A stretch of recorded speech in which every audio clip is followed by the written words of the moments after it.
good morning, bienvenidos, and unschleichen, horrible human beings.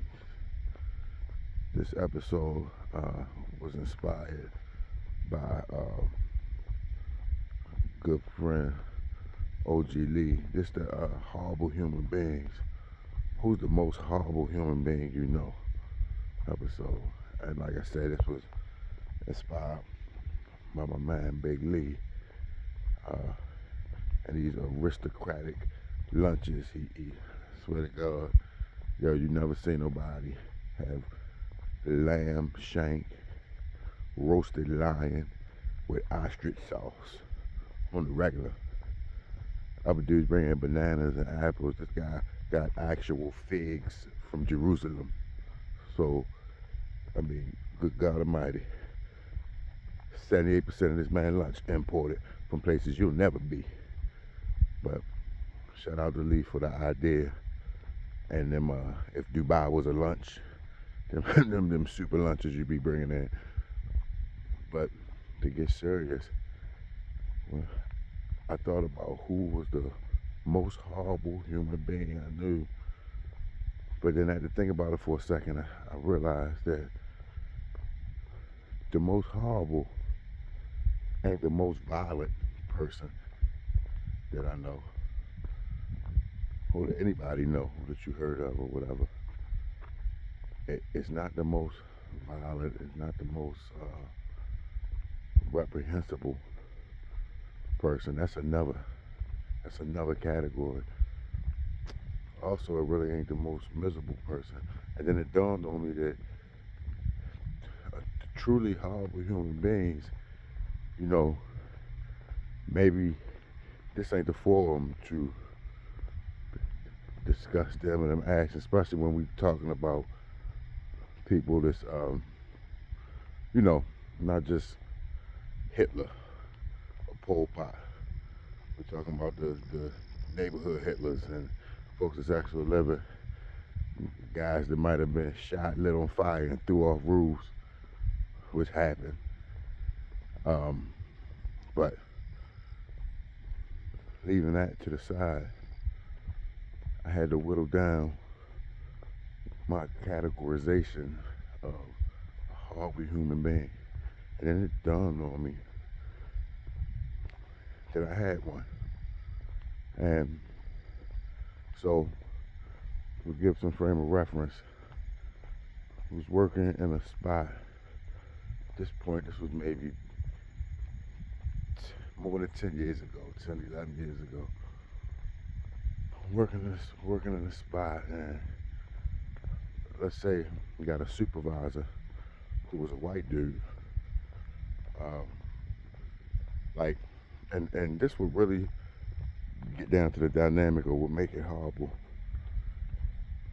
The white guy was cool. You know, the job was like 90% black. So the white dude was in a minority, but he was cool. You know, talked like us, loved hip hop. He was in the position of a supervisor, but he was cool or down, or so we thought in the beginning. So I happened to get tight with him. He came through where I was staying at the time, and be more. He had to come through off one of them exits to even get to the job. So I would get rides with Joe in the morning. And it was cool, you know, one thing lead to another. When dudes get off of work on them weekends, we'd go out to the bar. He came down to the bar a couple times. There was a real, I think he was like a state wrestling champ at one time. And matter of fact, the first person I know that got into steroids. Real big dude, big cocky, looked like a steroid person and shit. But we working and working, and so like I said, he go out, we get tighter. And I'm like, man, that's all right. I'm like, plus, I'm good with the supervisor. So supervisor also happened to, he ain't really a heavy drinker, but that's because he do other things, and that's when I had learned about Adderall and a lot of the other side drugs that ain't like the big three, but it's a whole market for that. That and steroids and all of that. I guess you got to know the people for that market. But so he was in the Adderall and all these weird pharmaceutical drugs, but he was doing them. It had got to the point he he wanted to borrow money, so automatically your red light going off that this some junky business. But it's cool because he ain't the only person who need to borrow money or the only person who got high, and he maintaining it. Plus, if I lend you 700 and I get a stack back on the date that I'm supposed to get my money back, that's good. I done made money, and that's you know. So and he cool with all of the black dudes. Love hip hop. What make it horrible is I didn't see it in the beginning. Only much later, and then really clear in hindsight. He always used to make jokes about any other white dude who was there. He'd joking about being soft or calling him hey super white, blah blah blah, this or that. And then white dudes would be cool too, because they were just being themselves. And almost he make a big thing about having to dominate them, kinda. And I guess to look good in front of the black dudes. But little did I know, he only liked black dudes in as much as you fit into a stereotype of what he thought a black dude would be. Because we never had no overt problems, like I said, for the dude not to have issues with me. But it was some subversive things. And then the other thing is, like, he'd run his mouth and say little things to outside people. I was always taught, yo, when you talk behind a man back, that make you look like the coward. That make you look like the sucker, like you scared. You see that man? Why you don't say that in front of that man? But everybody got different morals. So I used to, and I still do, read and write a lot. Anybody who know me know that brother always got 6 books on him. And he always writing a bunch of notepads. I don't know what I'm writing, but I'm writing and I'm reading. And that's me. I can't change it. I used to play Scrabble with a Nigerian guy at the job, older guy. I never beat him, but it got to the point that our games got so intense that everybody wanted to see Saturday night who gonna win. But I never beat him except once. But Scrabble, you gotta have a vocabulary to play. And I used to always see him sitting off, watching that in the distance, and he'd make little jokes, but he wouldn't play. He wouldn't know the words we was putting down either. So then we got to talking, and he played chess, and I think this is where it started at. I whooped him in chess, and that he accepted it, made a joke. But from then on, it started being a sarcastic, snide side to him. And I would hear little things at the job from people. They're like, yo, you know your man said this about you. So I the very next time I see him, like, no, y'all wrong. That's what you call it. You know what I'm saying? Yo, cool. Approached the dude. Yo, so said you said this. What? They said, man, I ain't lying. Da, da, da. I'm like, yo, I go get him because I'm not with the kid. I'm not with that kid business. Yo, don't tell me who said what, and you want to tell me something, but you can't tell me who said it. Listen, I'm a man. Yo, tell me who said it. Did you say it was what? But everybody got different morals. So as time would play out, like I said, he loved hip hop, and this was the super telling thing one day. Who was sitting around talking, and he was like, man, I don't know how Public Enemy came up, but he said, I don't listen to Public Enemy or Common Sense because they're racist. And I remember thinking like, yo, them the two the most progressive and least offensive artists. Like that's guys I could play and be proud of for my grandmother to listen to. Both of them. But it was racist to him. I said, why? He said, man, 'cause all they do is talk about white man this and white man that. But that's couldn't be further from the truth, especially with common sense. But what they do talk about is black men being held accountable to another standards and empowering themselves and having pride and unity and a couple other things. His favorite group was Mobb Deep, and it dawned on me. I said, "Damn!" So you know that your favorite group, because you like all hardcore rappers, but all your hardcore rappers that aren't, you don't like the guys that you say talk about white people, but these hardcore rappers that you do love only talk about killing black people and hurting black people. And that was a bigger light bulb moment for myself outside of this guy.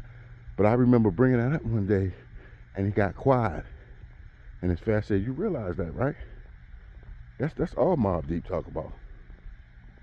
That's come on. That's their whole thing, and that's a bigger culture, subculture, whatever you want to call it. But you cool with that, and I don't even think you realize it.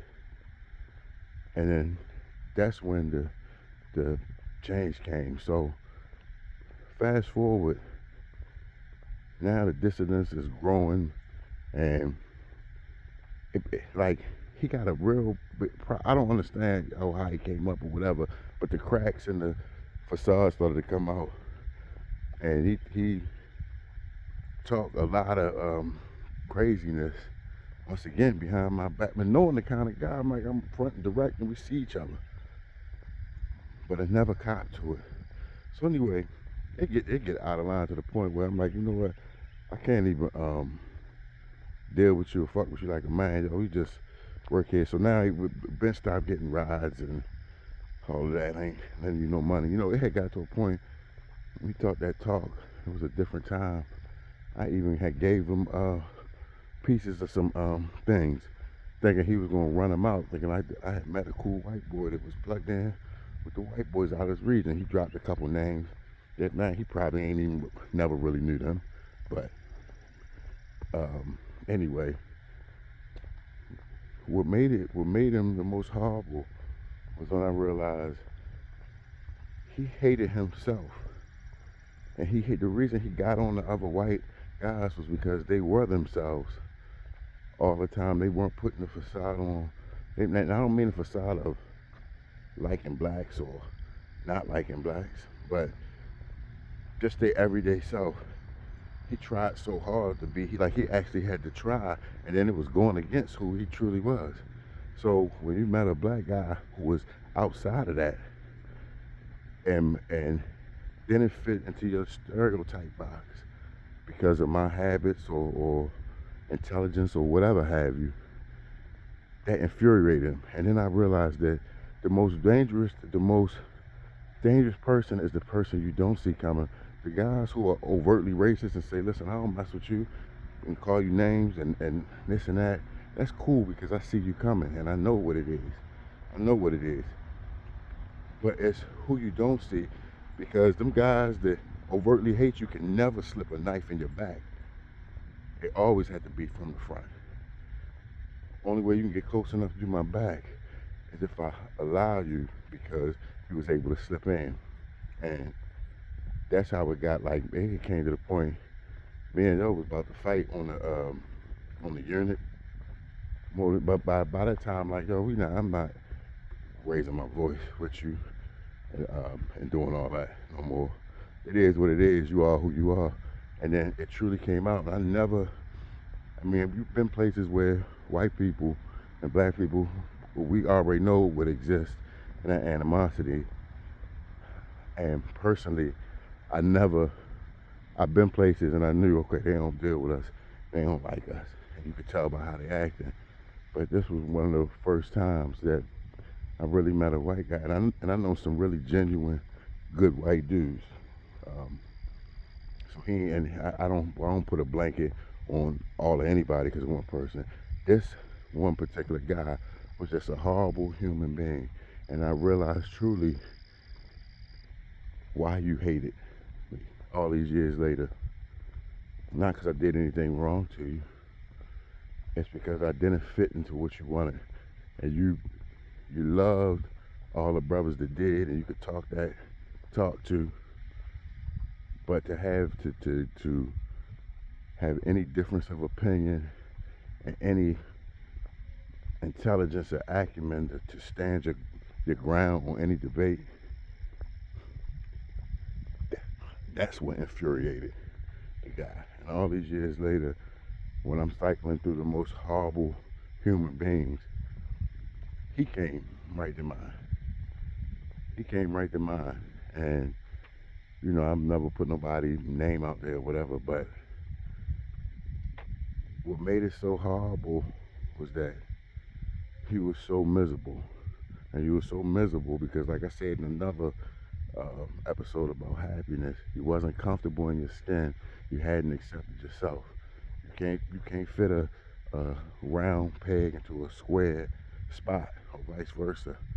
And that's what I believe Yo had been trying to do his whole life. And and then between that and the fact that your drugging is getting out of control, and the crazy thing is, you don't even realize it.